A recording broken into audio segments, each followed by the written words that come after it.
we interrupt our program to bring you this important message. Super Desperation Radio! Go!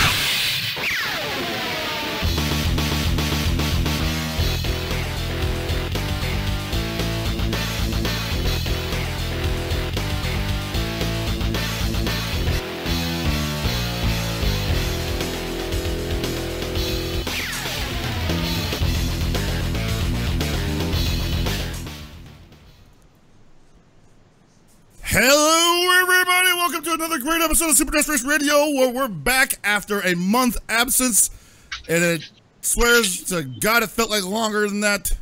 A month? It was 2 weeks. Was it 2 weeks? No, we were talking about this earlier. This has had to be at least 4 weeks. Definitely. Oh, Jesus Christ. 5 weeks. Felt like 5 weeks. It's 35 weeks. 35 weeks. That's a nice round number, even number. We were gone for half a year. It's crazy. Time has flown by. I don't even know how you guys remember we even had a show, but I thank you for coming back for the return episode of the Mac.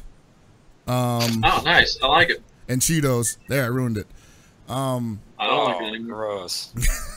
You might have noticed that down to my bottom left, we have one CoolGrayAJ of Echo Fox fame and of EG fame, and he is also a dad, so fellow dad fame.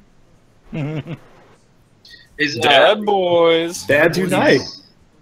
Oh, totally, man. I want to thank you for coming on the show. First of all, thanks for having me. I'm gonna let Gibby take over for a second though, because he's the one that brought you on here, and so he's the one that's gonna grill you for a second while I prepare my my state of the Dragon Ball Fighters community address. Oh boy. Oh man. Again, yeah, we'd like to welcome CoolGrayAJ on the show. Follow him on Twitter and let him know never to bring Sacramento Kings hat on the show ever again. Wow. I am. I'm bunch just of haters, man. Come on. Yeah. We get enough shit as it is. Look, man, you work for Rick Fox, who got into it with Doug Christie back when. What team was Doug Christie on? He was with the Sacramento Kings. We also have Shaq as an owner, so this Lakers Kings connection is not really that big a deal anymore. I don't know. I mean, someone got their clock clean back in, like, what was it, 02, I think it was? And I'm not sure how your boss feels about you repping the enemy, all right? Just throwing this out there. I think he'll be fine. All right, he'll be fine. And Hell Pockets is gone. I was going to go into this Dragon Ball thing, but hey. So, everybody, CEO came and gone. Apparently he has to really go prep for this Dragon Ball Yeah, thing. he does. So, I didn't really give two shits about talking about CEO because, you know, we're just going to go into this AJ thing with Dragon Ball Z because he likes Dragon Ball Z. Hell yeah. CEO happened. It was fun. I was told the stream went down for Capcom Fighters late at night. It was a really good show. Lots of good entrances. Smug, Punk both had really good entrances. What was your favorite entrance, AJ? at CEO? I like Dew's entrance. I mean, it was a lot like Smug's entrance, but he actually had like pretty much all of Tampa FGC behind him for that one. Mm-hmm. Like that was fucking he did. sick. It was just all of Florida just having a party with him, and it was great. I like Smug. Smug, they just came mean mugging. It was good. What's his faces were good. Snake Eyes. Snake Eyes was really good. Oh, I missed Snakes. Snake Eyes came in with two women handing out Red Bull, and they held the ring ropes open for him. He flexed down the ring like a geef, and it was great. He did his V-skill? I mean, V-skill. Yeah. Those were all cute. I mean, they're all right, I guess, but they pale in comparison to my entrance video. Oh yeah. Yeah.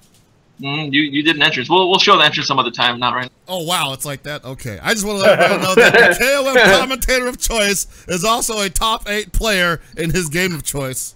Oh boy! I just want to let you know that the scroll is messed up once again. The scroll is messed up once again. Hey, I'm a top 8 player. I'm not a streamer.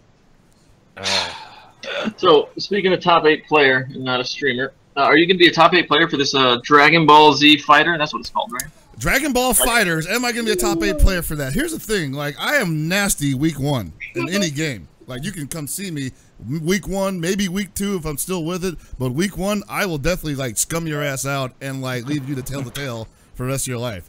See, that's what happened with Alfonso. See, he caught me in week 1 KOF 14, and I beat his ass up. And then he was like, yo, come see me in Florida. For 6 months, he was telling me, come see him in Florida. And you want to know what happened? He let me in top 8. Hold that shit for another 25 years. I mean, this is true. 5 years. This is true. Like, Alfonso definitely was talking shit to Hell Pockets for a good 6 to 9 months. And he couldn't back it up. Like, why? I mean, Chris, what? It was 2-0. It wasn't even close. It was 2-0. It wasn't close. It was 2-0. You want to know how this happened? You want to know how this went down? No. He didn't. He couldn't handle the Joe. He couldn't handle the Joe. I wouldn't even bring in my A game that weekend. I hadn't practiced that game in about 2 or 3 weeks. And this guy, I did whatever I wanted to him. I just had my way with his, what was his anchor was some bum that doesn't matter, some bum that apparently does not have the function to block EX thrust kick out of the corner.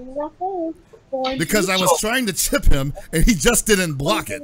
The bum. So what you're trying to tell me is that your burn to fight was greater than his burn to fight. I wasn't even burning the fight. I was trying to burn my meter. Yeah, okay. He was drunk to fight. It's different. All right. That's another story. So, yeah, we're not getting into that story this week. Maybe some other week. Okay. Right now, Dragon Ball Z. This is it was announced what, 2 weeks ago? Basically, it was announced when we didn't have a show. Yep. During E3, and everyone lost their minds because this game looks amazing. This game looks better than Xrd looks. It looks so good. Yes. And I'm not a Dragon Ball fan, but this looks sick. Chris, you're a Dragon Ball fan. Take on the rest of the show. Take the wheel, Chris. So as a Dragon Ball fan, yes, it looks amazing. It looks like the game we've always wanted to have from the developer. We always wanted to make it. Some people who follow the Dragon Ball fighting game line, Super Butoden, might have remembered that about last year, a couple of years ago, ArcSys got their name attached to a Dragon Ball game, and they got attached to the Butoden line, and everybody was just like super hyped for it. And then it came out for 3DS, and it wasn't quite what we wanted it to be, and there was like kind of a buzzkill at that moment. And it took a couple of months, but then there were some Japanese players who fucking cracked the code of the game and made it super fucking competitive. And we were like, oh, this is actually a really cool game, and it's got a couple of ArcSys ideas behind it that make it, you know, kind of legit on that level. But at the same time, everybody was saying, what if this was a real game? What if Extreme Butoden on 3DS was done with the love and care that Xrd, or hell, I guess Marvel 3 is given, you know? And Namco and ArcSys heard us, and they delivered this. You know, I don't like to like say games look good based on appearances alone, but damn it, this game looks amazing. Like, I'm actually glad we didn't do an E3 special, because I wouldn't have been able to say shit about it. I would have been like completely like fanboying out, just like spitting milk all over my goddamn keyboard.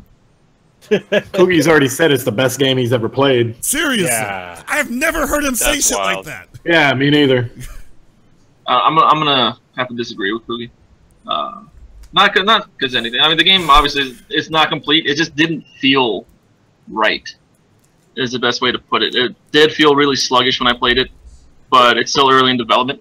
I'm not gonna 20%, man. 20%, yeah, exactly. Not even my I'm not gonna judge it or base it, but saying it's the best game you've ever played when it doesn't feel like it. Genuinely feels like sludge if you're going a bit too fast. But he doesn't normally say shit like that, though. Like, I know, for a game to be 20% complete, and for someone as level-headed as Koogie, like that's kind of ridiculous. What if Koogie is just a big Dragon Ball Z nerd like Hell Pockets? You know The what? fanboy is strong. That is his, you know, prerogative. He is free to make that choice as a human being and an adult, and he can still have a worthwhile opinion while doing it. So how do you know he's not right? I mean, I played it. Yeah. You also play Mark of the Wolves, which is a finished game. Yeah, I've never said it's the greatest game I've ever played. I'm just saying. Well, actually, you did. No, I didn't. I've heard you say that before. It's not. Anyway. No, I said that the greatest set I've ever played was putting you in a trash bag. That's different, okay? Anyway. Don't ever forget that, pal. Yeah, I forgot it already. We are on the cusp of something amazing right now, because this is actually the blending of several different themes that people, you know, either realize they wanted, didn't realize they wanted, but basically this is the biggest goddamn fighter of all time. You know? Oh. I will say that right now. I will put, like, you know, fucking... That's some big talk. I'll put some Canadian dollars on that shit. Put some Canadian dollar Your exchange use. rate's not going to be very good. I'm just warning you. It doesn't even have to be good, man. That's the crazy part. It doesn't have to be good. Look how many bad Dragon Ball Z games get bought. He brings up a good point. Look how many bad Dragon Ball. They keep making them. Well, no. You need to rephrase that. So, when this game got announced, the Dragon Ball Z, these bad ones that you're talking about, the community that plays them and loves them, were bragging on this for being a bad game, of course, and not being as good as the others. So, what if that community chooses not to purchase this game because it's a bad game? I'm sorry, I was paying attention to that hand behind. Damn, I think you broke Chris's mind with that. I was one. watching her hand. I was like, Like, he's like, people aren't. They might not buy this game. Not buy this game. What? They won't buy the game, man. I think time shows that DBZ fans are going to buy this game. Pretty much no matter what. I don't think that it's necessarily going to compete with like Xenoverse numbers, because Xenoverse numbers are literally for people who just want to be like a Dragon Ball character for about 20 minutes a day. But when I say this will be the biggest fighter of all time, it's like literally like the biggest 2D, 2.5D fighter of all time. And I will say that repeatedly. I think it sets up what could be the biggest 2D fighter of all time. Like if this game does super well, like imagine if they decided to put the entire shonen line into a fighting game, like into a proper fighting game, right? Oh, like doing like the Jump series? Yeah, exactly. DS, except, Because, I mean, it's not like they've never done it before. They've definitely done it before. Several times. Yeah. And so it's possible. And they're probably going to make... Well, first of all, let's just point out the other fact that after this game, ArcSys is going to become the hit squad for, like, every developer. Like, everybody's going to want their shit. Why develop in-house when you can just have ArcSys come make an amazing product? You know? Meanwhile, ArcSys gets fat on cash and makes great, you know, Exord sequels. I mean, it sounds like a pretty decent plan. I mean... Yeah. I think that's what the French Bird's kind of doing right now as well. Exactly, except to a, you know, not a degree that they deserve, but... Yeah, I mean... They definitely have a lot going for their development. Yeah, but ArcSys is like that next level of it. So, you know, we may see a One Piece game next. They actually made a One Piece somewhat sequel to Extreme Butoden, and they actually made it so you could cross the damn cartridges, and now you can play your One Piece characters versus the Extreme Butoden characters. It's basically Dragon Ball Z versus One Piece. Wow. Yeah. Not since Battle Stadium Dawn, I guess. With Naruto? Yeah, that's true. You can throw him in there somewhere. That game was not that good. So you're skipping ahead past this game, just letting the speculation run rampant. What I need the speculation on, Chris, though, is I need you to tell me how many characters are going to be in this game when it releases, and what kind of DLC we're looking at. All right, so this is a versus game. It's obviously they're building it with the intent to give enough variety to the players when they want to make unique teams. And so some people have been saying things like 24 characters based upon what they saw from the character select screen, which is actually really hard to read because that shit is like sectioned off hella weird and shit. I personally, based upon both like, you know, what I would like to see and both like what would probably give us the best bang for our buck without the monumental amount of DLC we're going to get, think it's going to be more like 30, 32. Out the gate? Out the gate. I could think I think same. I think it's going to be in the low to mid 30s. 40 would be like the best, but 40 is like cutting off a lot of DLC content, which we know Namco loves to do, especially with Dragon Ball games. Well, didn't they say something as well? Like they wanted each character to be unique to some extent, and like we're probably not going to have like doubles of a character, or I don't really know.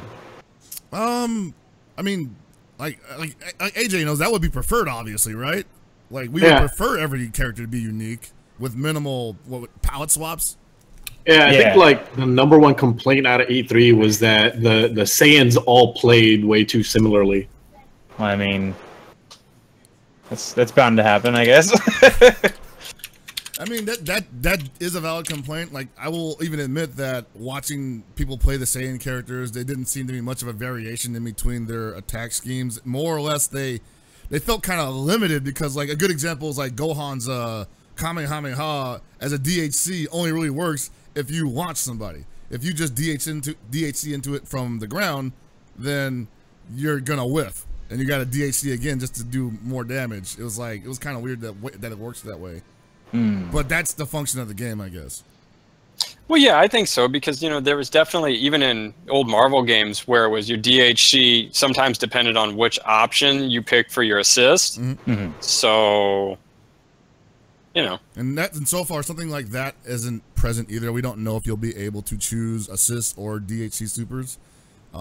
Every character seems to have at least one standard level 1 super and one level 3, and some characters have level 5, but I don't know if those are, like, you know, gonna be available across the board.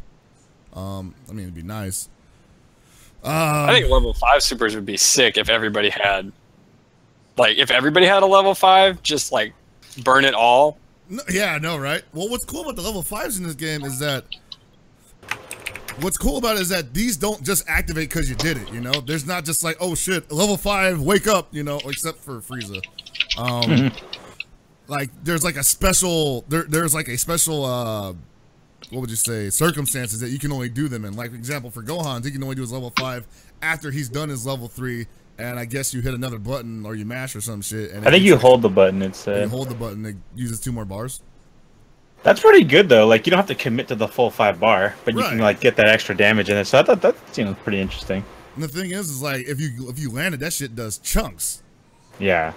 I mean, that's very Iori, where you just kind of tack that one on at the end. That's to spice things up, man. Oh, hey, he made it!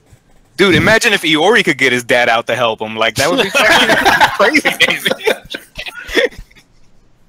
Oh my god, I'm glad you made it for this. This is like we've been wanting to talk about this for almost a month now. Dude, I actually had to dodge an accident on like 2 blocks away from my house. I'm doing a cool 40 trying to exit the freeway, and I see a fucking Acura, like, what is it, like the TSX slam into a Civic, and I was like, well, that was 2 cars in front of me. Then I managed to, like, you know, veer to the left at the last second, and I'm like, third strike reactions. But more importantly, I got Dragon Ball Z reactions, man. Like, dude, you're gonna need them, man, because like everybody's got like the most ridiculous shit. Like, there's gonna be unblockable shit because they didn't think there was incomings in this game, but there's snapbacks in this game, so there's incomings in this game again. That's actually really interesting to me. Like, the idea that some people have, like, oh, this might be a fucking Kusoge, right? Like, I'm not worried. Because if it is, this is going to be the most fucking refined Kusoge we have ever had from Arc Systems. Like, we had Basara. That was a shit mess. Oh, yeah. It was still a fun shit mess.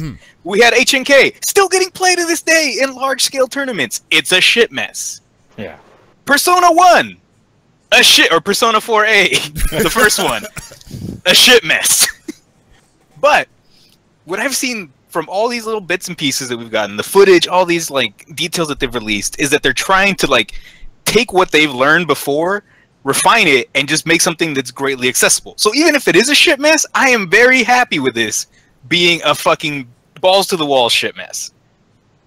Like, what's the thing with Cell has? He has the telekinesis attack, and that's unblockable? You know there's going to be some dumbass way to set that up. Oh, for sure. Yeah. And I welcome it. Yeah, and the fact that, like you mentioned, there's no incoming mix-ups, right? That was a concern people had. Because nobody wants to get hit with the fucking inaccurate 300% touch of death. Like, just because, you know, you lost one character, you lost the game. That's kind of harsh for newer players, and it seems like they want to be accommodating to others. But if they made it so you can get incomings, but it costs you a resource to force them to guess, I'm okay with it. Because then people can train for, like, oh, I know what the snapback situation looks like. And they can deal with it appropriately. Right. As opposed to just like, oh, my character died. Well, fuck. I had to deal with a Gallic gun and a telekinesis attack and potentially a Hellzone grenade. Ah, fuck, I got thrown. Here comes Goku with, like, his stupid, like, teleport Kamehameha that literally happens 1 frame before it comes out. Yeah, like, fuck out of here, Goku, man. Like, But like, I do want to point out the game is 20% done, so a lot of the shit like the snapback right now is like it's free. It doesn't cost anything. It's something that apparently is a part of the Dragon Rush options, where you do a launcher, you do wall splat, or you do snapback, which is basically you dust in the snapback. I don't see them making that necessarily the same for the final release, because that would be kind of crazy. Even though you can't combo into Dragon Rush, it's kind of like, it's more like you basically grab them, you know? Yeah, I was gonna say it's not so much an analog to dust as it is more like a throw, right? Guys, I'm gonna cut you off. Stop talking about this. We got the guest. Like, serious shit. Shut up. Let's move on to the next thing. AJ, how you doing, guy? You just been good. So everyone who doesn't know AJ, he is the Echo Fox fighting game manager, and he used to be the EG fighting game manager as well, correct? Yep. And how long did you do that for? Did that for about 5 years ish. Jesus, that's longer than I thought. I honestly thought you did it for like 2 years. No. All right. But yeah, so there was a big announcement from you guys today. Did you want to go into that? Yeah, so earlier today, first of all, like, I would have loved to just like chat up Dragon Ball Z, because I'm yes, I know about that too. We could have done that forever. Yeah, I know. The thing is, if I didn't stop everybody, it would keep going. It would have kept going for real. Yeah. But yeah, earlier today we announced that we signed Theo to our roster. So he's going to be playing alongside Sonic Fox and Scar for our Injustice 2 lineup. And that was something that actually happened really quickly. TLDR of that was Sonic and Scar came up to me and said, hey, Theo's contract with CR is expiring pretty soon. Do you think you want to talk to him? So, I mean, initially, I'm someone that's pretty judicious about who I want to add to a roster. Like, I don't just like up and add people, especially when it was something as short notice as that. Like, they literally came up to me about this like 3 weeks ago or whatever, right? But he was someone that I really wanted to talk to. I've seen him Evo 2014 making top 8, Superman, Aquaman, MLG a couple years back. He's definitely someone I recognize as a really legitimate player. And in talking to other people, Sajam, Sonic Fox and Scar, obviously, you know, he was someone that I definitely wanted to hear out at the very least. So we got to talking, and I just really liked where his head was at. He's someone that doesn't want to like up and just drop his career to go full-time esports, which is something I really admire. And in fact, the only thing he wanted was to make competitive gaming like something that he can use as a supplement to his real life, which isn't something that a lot of people actually have in mind. And there just happened to be a fit. There just happened to be a right fit there. I felt like he was someone that could make Sonic and Scar better players, and in turn, having been alongside Sonic and Scar, I felt like he himself could improve as a player. So, just to give you guys a little bit of background too, when he went to CEO, he wasn't just coming off of a 3-year hiatus from MKX. He's coming off a full-time job. And for someone to have a full-time job, take 3 years off of the game, and still make top 8 in something like CEO, that's pretty fucking ridiculous. Yeah. Yeah. Like, that's really what pushed it over the edge for him. So because of that, I wanted to make something happen. We put a contract in front of him. He liked it. We like him. And it all just made sense from there. That's cool. That's cool, yeah. I like that. When are you putting the contract in front of me? No, that's actually great, because he sounds like somebody who's kind of like me, who wants to take as big of a bite of this thing, esports, as he can, but doesn't want to sacrifice the personal life, the career, the family time for it, you know? And, yeah, for sure. And the way that this whole thing is growing, and especially in the last year and a half, like, that's almost kind of too easy to fall into, you know? Like if somebody says like you don't have to do shit no more, man. Just play it. Like just play freaking KOF or Street Fighter. Man, I wish. Like that's enticing. So I applaud him for just being like, nah, man. Like my own path is just as important as my entertainment. Yeah, Master of the Mash in chat actually brings up a really good point. That you don't know how long this kind of thing is going to last. And I was like, when we were talking to CEO, one of the things I told him was, you know, for as much as we could literally just like give you a ridiculous salary so you could do this full time, that's not necessarily what I want for everyone, because it's not for everybody. And he was super just practical about his asks, and again, it just made a lot of sense for all of us. That's cool. Kind of talking about contracts, what can you actually say about Echo Fox contracts? Like, what are players given? Is it salary based, or is it per player? How does that all work? What can you at least, I know you can't give us necessary details, but can you pull back the curtain a little bit? Yeah, it's definitely on a per player basis. Like I like to take my time and talk to a player and see where they're at in life. Like that's the number one thing I ask of them. Like if they're in school, if that's something they want to finish, if they have a full-time job, if that's something they want to give up or want to just drop to pursue something full-time in esports. And it kind of just goes from there. I mean, most, if not all our players, actually, yeah, all of our players are salaried, and all of our players do have travel and lodging covered for everything.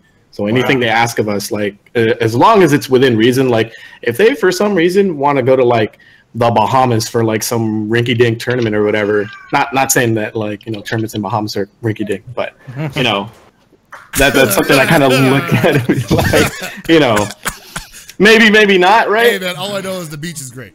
The beach is great, but you know, I kind of have to look at that a little more suspiciously. Right. I mean that's cool. I imagine that's also like part of, you know, the the new standard. You know, like do you ever find yourself like just telling some people like, hey man, that sounds like fun, but we can't cover you doing that, you know? And I imagine that's probably a kind of a difficult conversation, because you kind of don't want to tell people that this tournament ain't worth our attention. You know? It's funny you mention that, because Justin and I actually go back and forth a lot on some of the things he attends, because there's a lot of times he'll go to a tournament and it's not part of any pro tour, but he just wants to go. Yeah, like that happens a lot. It's just a good point. Like, are like all pro tour events like mandatory? Like, do people have to go to like a certain amount a year? Honestly, when it comes to right now, when it comes to Injustice and Tekken, because there are very few and far between like premier type events, most if not all of them are pretty mandatory for all the guys. Okay. For the Tekken guys especially, because the premieres and ranking events for Tekken are region locked, so they didn't get shit for winning Evo for winning CEO. Like they just got prize money for that, right? Okay. But when it comes to like all the Asia tournaments, like there's one coming up, Rev Major in the Philippines. They're definitely required to go to that. Wow. Man, that's a serious lifestyle. Yeah.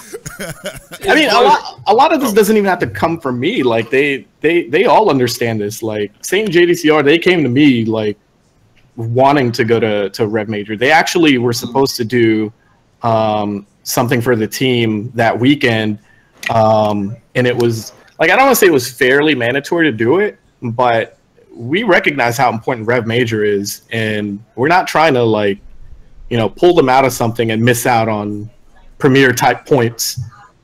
Yeah. I guess the follow-up question to that is like, do you ever have to deal with somebody like just saying, I don't want to go to this event, and you're like, you kind of have to? I've run into this situation before with EG. When PR Balrog wanted to quote unquote retire from the game, right?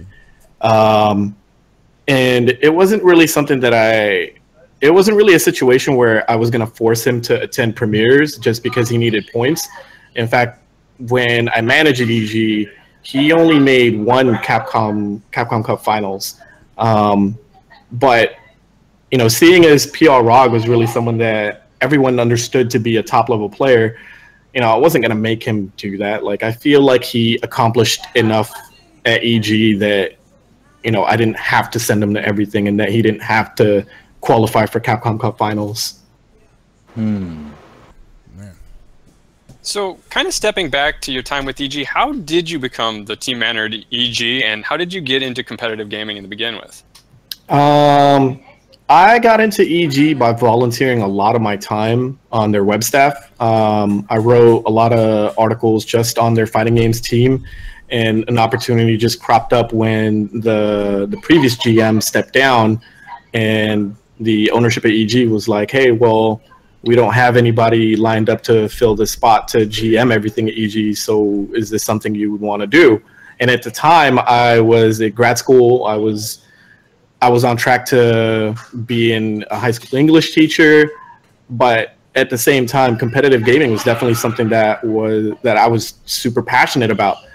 I grew up in Sacramento, and my freshman year at Sac State, this is around like 2000, 2001, I was there at Folsom Game Room for B5, and I was there for like a couple minutes for B4, but this is definitely something that I've been interested in for a long time, and for there to be an opportunity like that, like, it was natural for me to just kind of swoop on it, right?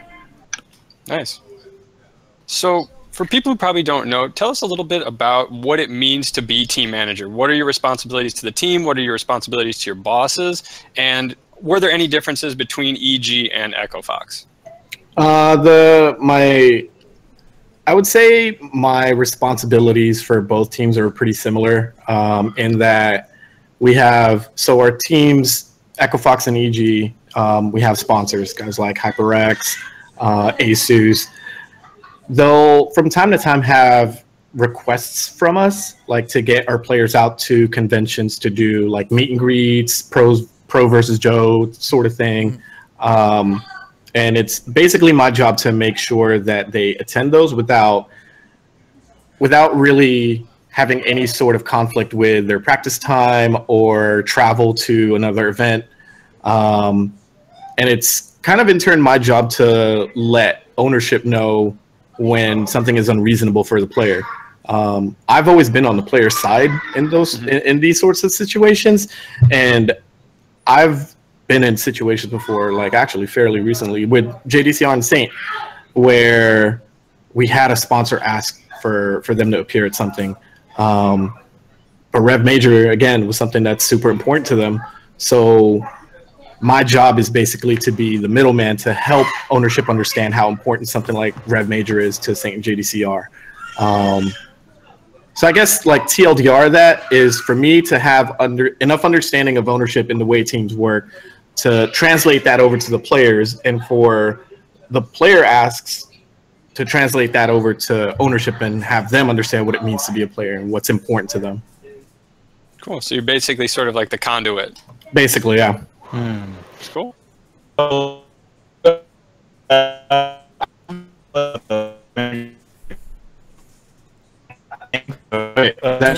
Tony's internet is too fast.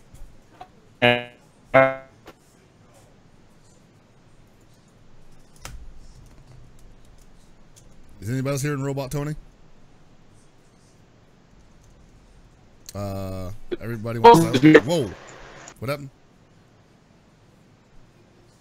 I guess everybody else is like... I can hear you just fine. Okay, you sound fine now. Okay, What's cool. going on? Like, whoa, what the hell?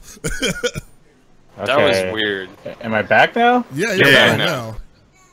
So I was gonna say, how does your job like differ from like some of the other games managers? Because I remember being a slightly bit more familiar with Charlie Yang, you know, from EG. About he kind of took care of the Dota team as well, you know, like looked over. Do you like the players take care of themselves fairly well? You know, you just mostly like there to set up things for them, make sure everything works on the schedule and the calendars.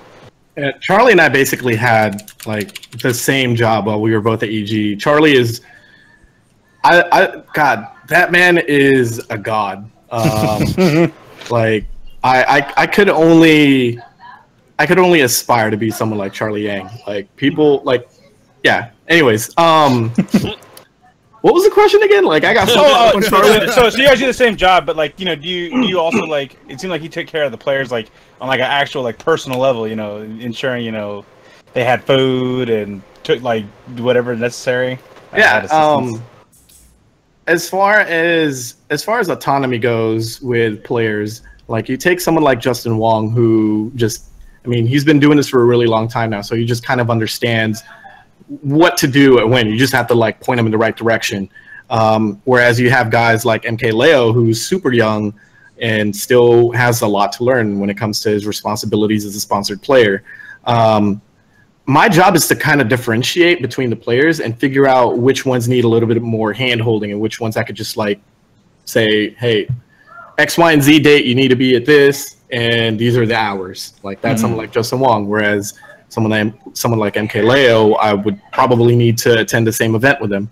To give you an example, I sent Leo out to Japan for a couple of Japanese Smash 4 majors, and I made it a point to go out there with him. I mean, Japan's kind of like one of the dopest places to be, so it was kind of an easy sell for me to be there with him.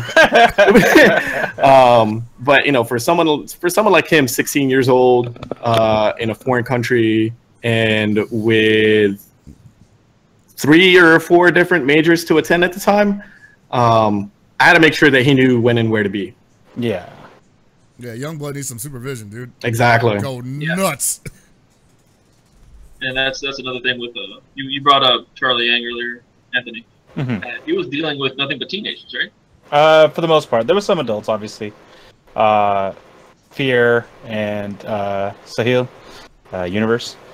Yeah, Charlie was definitely fortunate to have guys like PPD, Fear, and Sahil on the team, like to kind of just like put guys like Artur in check, right? Yeah, to mentor them, you know.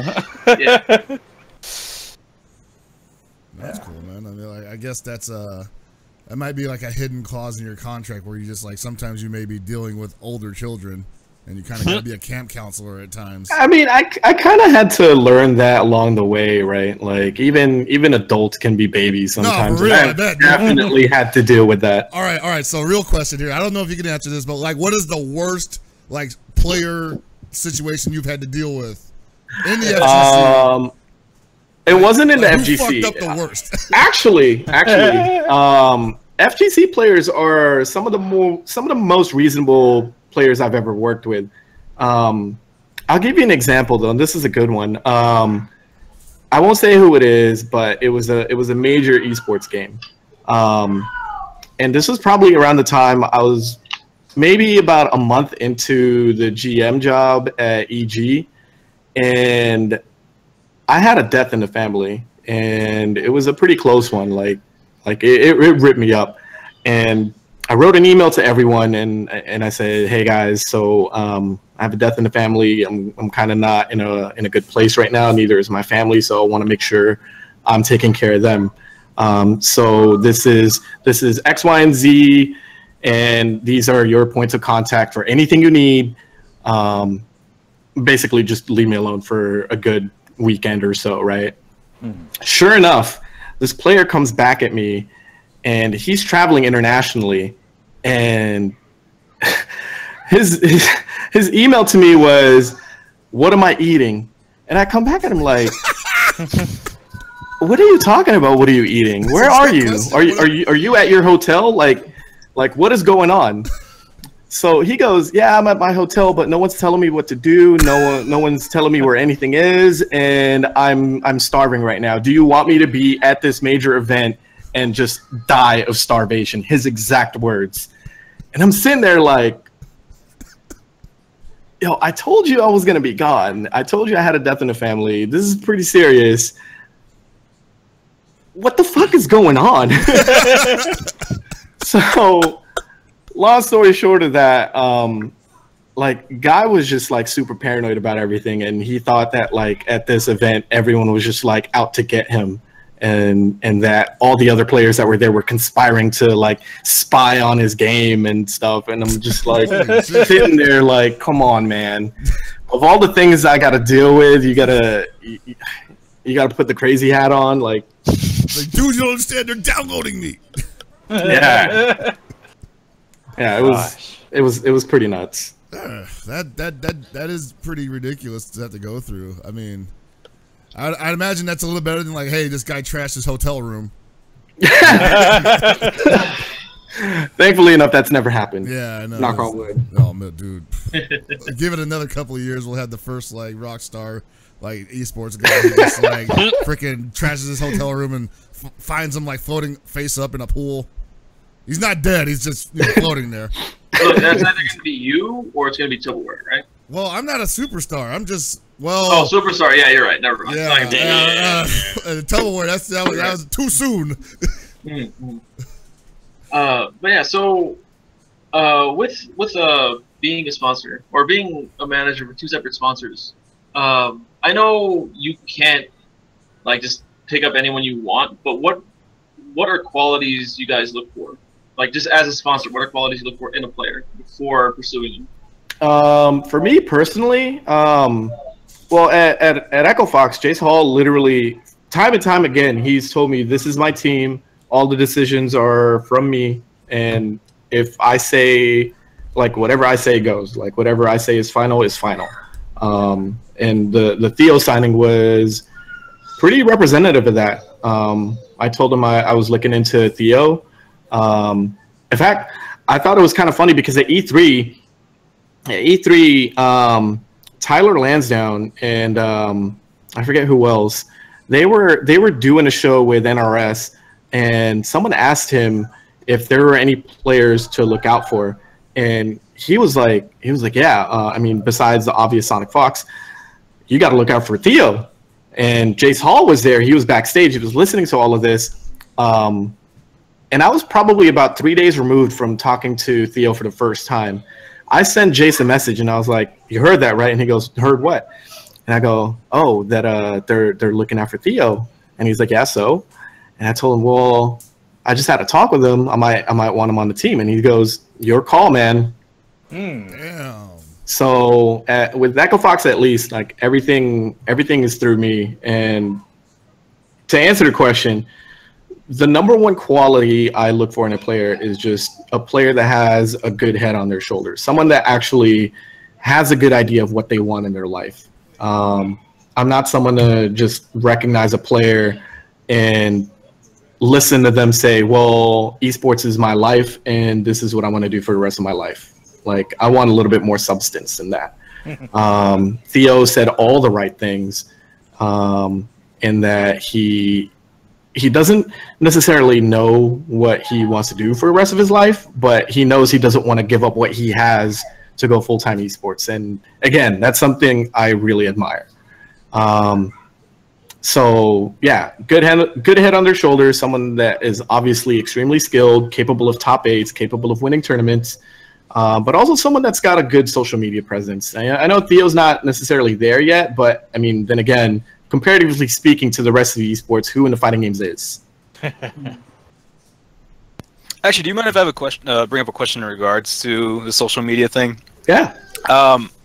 Is there like a level of public engagement, or maybe like I don't even want to call it customer service because it's not exactly it, but just civility when you see these players deal with, you know, either randos on Twitter or Facebook or what have you, or even fans that want to engage them in a way? Like, you know, you can't answer everybody, but is there something you kind of expect for them when they do engage somebody? Like, if somebody comes up and just says, you know, you suck, and they feel the need to reply to that.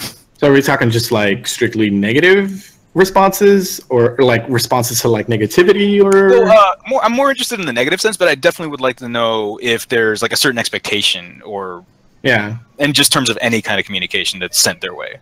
So this kind of goes back to me looking for a player with a good head on their shoulders. Like at this point, I feel like I can trust my players enough to know that they won't do anything stupid on Twitter or anything publicly at that.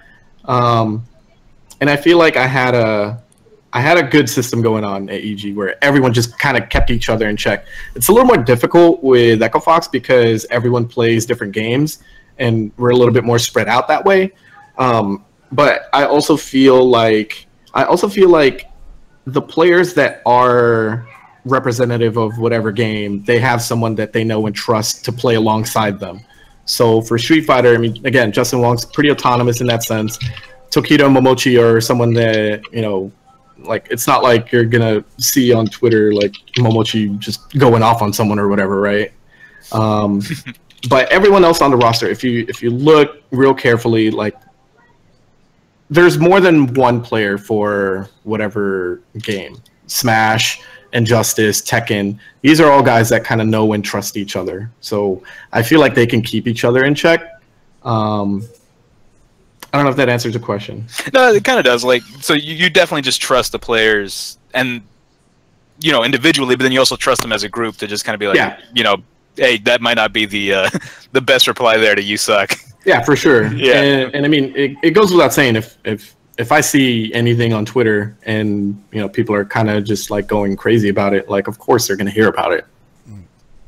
DM sent. So basically, like, don't do anything that might have to have me talk to you about it later on. Right? Yeah, I mean, these are all grown ass dudes. I mean, with the exception of MK Leo, 16 years old, but, you know, you kind of have to trust them, right? No, I respect that. I definitely think that should be more the standard with sponsored players, not just in the FGC, but in esports as a whole. You trust them, and then you let them know when they've broken that trust that it ain't cool, basically. Yeah. Yeah. Anyway, we got some fan questions lined up on the Twitters directed at you. First one's up, coming from fan of the show, GTO Akira. Do you think Echo Fox will finally break Justin 02 curse at Capcom Cup? I don't. I think we broke AJ. I don't know. Yeah, all right. No, that's fair. That's a fair response. I don't know. Justin is kind of mentally blocked right now from Street Fighter. I think most top players are, if you're not Punk, Smug, or Do. I think the game right now is just so polarizing that it's really hard to want to lap it up with Street Fighter V at its current state. And I don't blame them. I mean, you look at CEO, Tokido and Justin got fucking murked, and they got murked early. But in Justin's defense, he was coming from like crazy travel from E3 to work. Yeah, that was. I felt bad for him. Like, yeah, so do I. In all honesty, it'd be happening though, man. Like, for real. Actually, that kind of brings up a question. A side question to this is, with some of these players' schedules having to make appearances and go this way and this way, does that temper expectations on their performance at times? I mean, I'm definitely someone that's super understanding when it comes to stuff like that. Like with Justin performing the way he did at CEO, like, I know what his schedule was like at E3. Right. And E3 being as big as it was, you know, first time being public in a really long time, lots of major announcements. Obviously, with a shit ton new fighting games coming out, like, of course Justin was going to be there. You know, I'm definitely someone that's a little more receptive to that. And it's not like we're going to drop Justin Wong for doing as poorly as he did at CEO, right? Mm-hmm. I'd like to think that his value with the team is more than just a 33rd place at CEO. I don't even remember what place he finished, but it was pretty low. Yeah. Can't all be top 8 Hell Pockets. Up next, we have a question from Michael Bisonside. I like the name. Could you talk about the work-life balance of sponsored players and difficulties or lack thereof to maintain that balance? There's definitely a challenge there, huge challenge. We were just talking about Justin Wong. He's definitely got that challenge right now where he's working full-time at NVIDIA. He's a full-time sponsored player. So he's got requirements of both. And I know in talking to him that he's going to need to make a change very soon. And he understands that. It's just all a matter of him actually manning up and owning up to whatever he needs to do. I'd like to think that he's compensated enough at Echo Fox and that he could just drop his NVIDIA job and just do this full time. But again, at the same time, this goes back to why I signed Theo in the first place. You know, he's someone that didn't want to give up his job. But Theo was also somebody that was reasonable enough to understand that he could go part-time at his job and still be able to become a sponsored player. So I don't know. I mean, it's tough because I kind of have to find that balance myself. Like, I have my own family. Like, I have a wife and a 10-month-old baby. And at the same time, I have to manage now 12 players under Echo Fox. On top of that, I have to travel to all these different places and make sure that my guys are doing what they need to do. So I have to balance that work-life balance myself, and it's tough. I would say the one thing I tell my guys all the time, and I tell myself all the time, is to at least just find time for yourself. Because at the very least, if you feel like you're sane enough to go on a day-to-day basis with whatever job you're doing, whether it's esports or anything else, I think you'll still do pretty well as long as you find time for yourself, right? Yeah, that's 100% how I feel too. And I struggle with that a lot too. You know, like, you go to these events and you leave your kid at home and you're like, you almost feel bad if you have a good that's time. The worst. That's yeah, that's the worst. I didn't think it was going to be that bad. Like, nah, it's terrible. Yeah. And I think, like, the first event I went to with Echo Fox was NCR, and that was only like an hour and a half away from my baby, and it still killed me. And I knew he was coming that same Saturday. But that one day I was apart from him, oh my God, it was the worst. Yeah, man, it doesn't get any easier. You have any plans to bring a baby to Evo? No, wife and baby are staying home. That's all right. So I was actually talking with my family about this, and they were like, well, "Why don't you take the baby to Evo this year?" I'm like, Daddy has some other things to do. He kind of made some promises. So I don't want her to see me like this. Daddy gonna gamble baby away at the craps table. Yeah.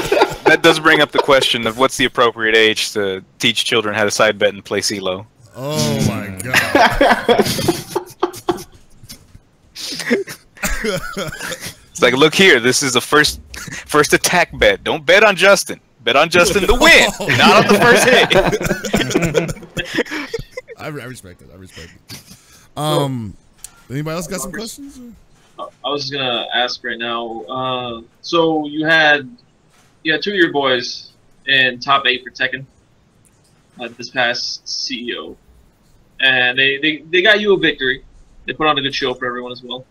And I believe JDCR won final round as well, right? Yeah. JDCR won final round, Saint won CEO.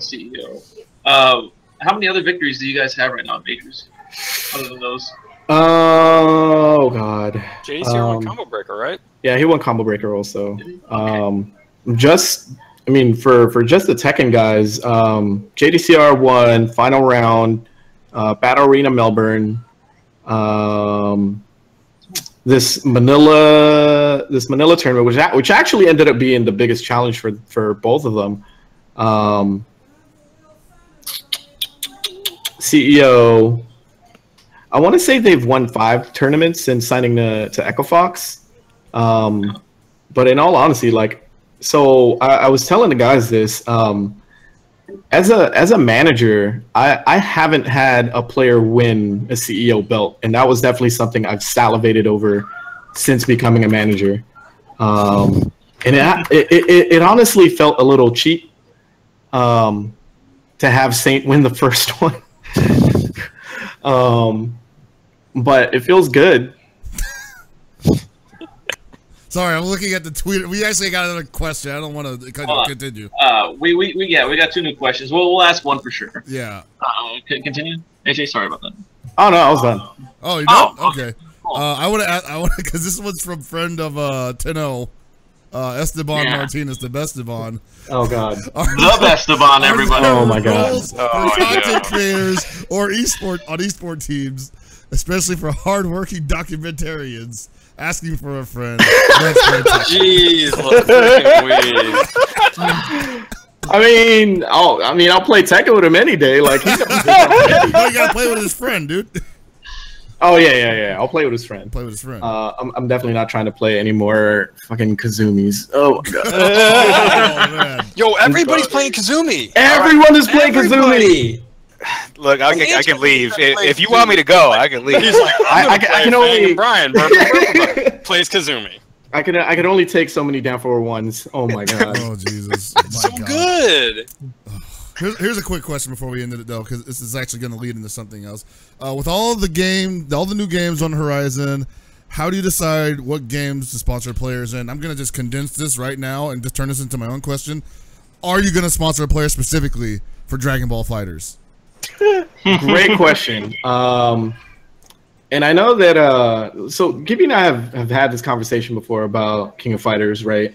Obviously, King of Fighters has a long time community behind it, but the support isn't really there. Like not just from like from the publisher itself, but like from outside investors that want to throw and put together these like high profile tournaments, right? I think I would say that's the number one thing that I look for, is if there's any sort of like if there's any sort of backing behind the game. And again, it doesn't have to come just from the publisher developer itself. As long as there's a lot of eyes on it, like I can't really say if there's like any specific number I'm looking for, but if there's enough eyes on a game and it's something I absolutely can't ignore, then of course I'm going to pay attention to it and possibly sign a player for it. I was just telling somebody at CEO, I'm a fan of every game. I might not play every game. I might not sponsor a player for every game, but I am a fan of every game. Like I will literally be at Evo and watch all of Sunday Top 8 from the moment it happens, and I've done that every year. Cool. Yeah. Oh boy. So I just got one last thing for that, if you don't mind. So obviously a lot of eyes on a game, so obviously not a specific game, but like what if a player plays a lot of games that aren't necessarily as much in the public eye, but they have lots of games under their belt, like 6 different games, but maybe they're not the ones that always people have eyes on, I call that the Justin Wong syndrome. Historically there's been less than half a dozen players that have that natural talent of being able to play multiple games at a top level. Guys like Justin Wong, Tokido, and Sonic Fox are really the only players that come to mind. I guess I've just kind of been blessed to have all 3 of them there at Echo Fox, but I don't mind a player playing multiple games as long as their focus is on the games that matter, right? The games that have a lot of money behind it, and the games that have pro tours behind it, right? Which is why I would say right now my focus is on Street Fighter, Tekken, and Injustice, because those are the 3 big pro tours right now. If any other game decides to crop up a pro tour, my eyes are on that. All right, Melty Pro Tour, get Goichi. He's gonna love it. So. Unibro Tour. So apparently Esteban added onto his question, but said the first part was an actual question. Don't skip it, you charlatans. He said it. We were laughing at the time. It's like. Yes, are there roles for content creators on esports teams? No, I definitely didn't want to skip over that. There's definitely room for content creators, and even like folks that are like super behind the scenes, the guys that actually produce everything, right? There's definitely roles for them within esports. In fact, I think internally we just hired a couple more dudes to do video production. I think where the conundrum is how much money teams and sponsors are willing to actually give. And in all honesty, I don't think it's I don't think it's there for everyone. I think for someone that's like aspiring to be a quality producer, I think opportunities are there. But if you're already someone that's like, you know, there, I guess you can say, and have put in the work into something like an Evo or a DreamHack or something, right? It's a little tougher because you value yourself a little more. And I'm not saying that like folks are wrong for doing that, because, you know, by all means, like, you are worth that much. Do not sell yourself short ever. Yeah, exactly. You definitely can't sell yourself short. And with content creators and players alike, what I really like in seeing from people is knowing what they're worth, right? And this goes back to Theo. He's someone that knew exactly what he was worth. And I admire the hell out of that. Yeah, man. It's good that players they know their worth. They have genuine confidence and not, you know, the false confidence that players tend to get just to put on a show. I like it. Yeah, I mean, you know, both can be good at certain times, but, you know, I can see how one only lasts so long when the other one is a lot more solid of a foundation. So. Mm-hmm. Yeah, honestly, if I was in a position where I could just like look at people and say, hey, there's opportunities here, there's opportunities there at another team, I would do that shit in a heartbeat. Yeah, man. Hell yeah, dude. That's what I'm saying. Like, dude, these Dragon Ball Fighterz guys, man, you better get on them, dude. This is like the biggest fighting game ever. You get that okay. You're getting the sponsor like Reel the back. Wait. I want to go down on record for the end, because I actually absolutely mean it. If Dragon Ball Fighterz has Yajirobe in it, if you're a player and become a top player in Dragon Ball Fighterz using Yajirobe as one of your main characters, talk to me. Yeah. Oh, shit. All right, so now we know Hell Pockets is gonna pick up Yajirobe, and I'm trying to quit my job, dude. Come on. I got to. See, he knows his priorities. So screw this job. I want to be esports. I like it. I love esports. It's my life, dog. Come on, man. Have you not been paying attention? Just tell them you're going part-time, quit anyway, and then you seem like you have a better idea. Just give me some of that esports honey, dog. That's all I need. Just on my tongue. Give me a little taste. Yeah. And if you do sponsor Hell Pockets, you get a player and a guy that yells on the mic. I mean, a commentator. You get a little of both. Great. Only the best. Anyway, I want to thank AJ for coming on the show. Thank you for having me. I had a ton of fun. Dude, we have to have you again when like the next big Dragon Ball Fighterz bomb drops. We need somebody. I'm in there. Dude, I'm in there. Please come especially Yajirobe gets announced. Like, that's my dude. That is 1000% my dude. Yeah, man. No, don't worry, dude. We'll let you know, and we'll for real, like, you know. Once again, thank you for coming on, and we'll for real ask you to come back, and like shit, man. Like, I guess we'll see you at Evo. Hell yeah. Yeah, man. Yeah, we're gonna chill at Evo. We're gonna talk about kids again. It's gonna be great. Awesome. I think that's what we've done every event. KYP kids. That really is what we've done every event. Or a whole bunch of fun, guys. I swear. Anyway, Paul, you want to take us home? Yeah. All right. Once again, I'd like to thank CoolGrayAJ. You can follow him at CoolGrayAJ on Twitter. And also, just a final thought before we're getting into Evo, it's like 2 weeks away. If you have any interest in being a commentator at Evo, Chris Segley has put up an application for commentary. Send your reel, send your application to him. He is at Chris Seg on Twitter, and there is a form you can fill out and a place to send your reel. So just want to say thanks again for listening to Super Desperation Radio. So from everybody here, good night and good luck. Actually, I lied. We are going to watch my entrance video. Let's go. Oh, my God. Come on, guys. Are you fucking serious? Just going to ruin the outro. Drinking on the way. Good night, everybody. We're glad to be back. We'll see you next week, and then we'll see you at Evo after that. Take it easy.